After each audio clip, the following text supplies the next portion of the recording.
Sir, real Hindu कौन है? क्या शिवा, राम जी, कृष्णा ये सब भी खुद को हिंदू ही कहते थे जब वो धरती पर थे?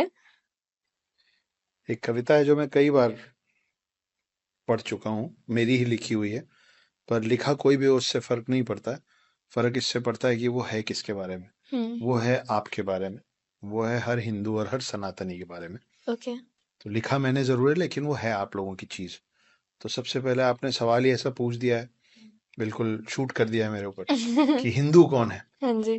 तो उसका मेरे पास इस कविता से बेहतर जवाब नहीं है, इसलिए मैं वो कविता आपके लिए फिर से पढ़ देता ठीक है। हूँ। कि रुद्राक्ष की माला में भी मैं हूँ, कृपाण कटार और भाला में भी मैं हूँ, श्वेत भी हूँ और शुद्ध भी मैं हूँ, विरुद्ध हो मेरे तो युद्ध भी मैं हूँ, इतिहास में बहा आंसू और खून भी मैं हूँ, अब जो कह के मिलेगा वो सुकून भी मैं हूँ, कि इस धरती का मैं केंद्र बिंदु हूँ, प्रणाम मैं हिंदू हूँ। चिता की अग्नि, गंगा का पानी, कब्र की मिट्टी और लोबान भी मैं हूँ, पीर फकीर अली वली सियावर राम का हनुमान भी मैं हूँ, भोला हूँ सरल भी तुम्हारा मित्र भी मैं हूँ, घोल भी दूं तुमको और घुल भी जाऊं तुम में, कुछ ऐसा चरित्र भी मैं हूँ, इस धरती का मैं केंद्र बिंदु हूँ, प्रणाम मैं मैं हिंदू हिंदू हूँ। हूँ।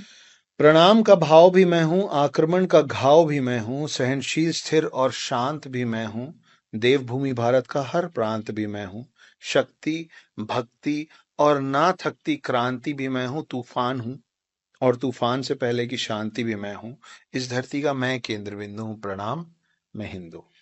तो अगर अरे आप वाह। इनमें से कुछ भी हैं हम्म। और ये सब कुछ हैं, तो आप हम्म। हिंदू हैं। आपकी परिभाषा यही है कि श्वेत भी हूँ, हम्म। श्वेत मतलब होता है सफेद, हाँ जी। श्वेत भी हूँ और शुद्ध भी मैं हूँ, मतलब मैं हाथ जोड़ के भी मिलूंगा क्योंकि मैं प्रणाम कर रहा हूँ आप, लेकिन विरुद्ध हो मेरे तो युद्ध भी मैं हूँ। तो ये भी मैं हूँ और वो भी मैं हूँ। ये हम्म। आप, एक हिंदू कौन है, और बाहर वाले किसी भी शख्स को हिंदू का कौन सा रूप दिखेगा, वो हिंदू के हाथ में कम और सामने वाले के हाथ में ज्यादा है। हम्म। कि आप जैसा रूप दिखाएंगे हम आपको वैसा रूप दिखाएंगे। हम्म। हमारे शिव, जिनको हम भोलेनाथ भी बोलते हैं, हाँ जी। भोले भंडारी भी बोलते हैं, हम्म। और उनका रौद्र रूप भी है। जब वो तीसरा नेत्र खोलते हैं तो पूरा पृथ्वी पे प्रलय आ जाता है। तो ये दोनों हैं एक ही शख्स ना। हम्म।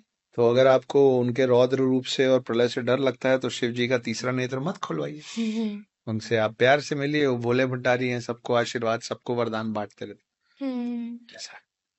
दूसरा सवाल आपका इसमें था कि क्या राम जी, कृष्ण जी, शिव जी, जी। ये लोग अपने आप को हिंदू मानते थे या हाँ जी। हिंदू कहते थे। हम्म। रिया, ऐसा है कि ये उस वक्त की बात है, उस समय की बात है जब कोई और रिलीजन था ही नहीं। अच्छा। और मैं इसको इसलिए नहीं बोल रहा हूँ कि मैं तो सनातनी हूँ, मैं तो हिंदू हूँ, तो मेरे जो मुंह में आ रहा, नहीं।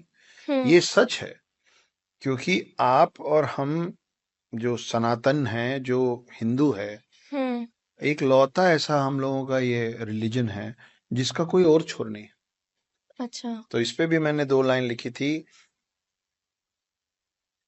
कि ना मेरा कोई प्रारंभ है, ना मेरा कोई समाप्त है, हम्म। ना मेरा कोई प्रारंभ है, ना मेरा कोई समाप्त है, और एक ही हिंदू सैकड़ों की भीड़ को पर्याप्त है। अच्छा। तो हमारा कोई प्रारंभ, हमारा कोई अंत और शुरुआत है नहीं। हम्म। तो हम तब से हैं जब से कोई और रिलीजन होता नहीं था। तो इसलिए हम लोगों को सिर्फ मानव जाति ही बताया गया था। तो हम्म। आपके जितने वेद हैं, जितने पुराण हैं, वो सब आज जो बोला जाता है ना हिंदुओं की किताबें हैं। वेद पुराण, भगवत गीता, इनमें से कोई भी किताब हिंदू के लिए नहीं लिखी गई थी, क्योंकि उस समय तो कोई और रिलीजन ही नहीं था। वो अच्छा। लिखा गया था मानव जाति के कल्याण के लिए, for the hmm. Betterment of human beings.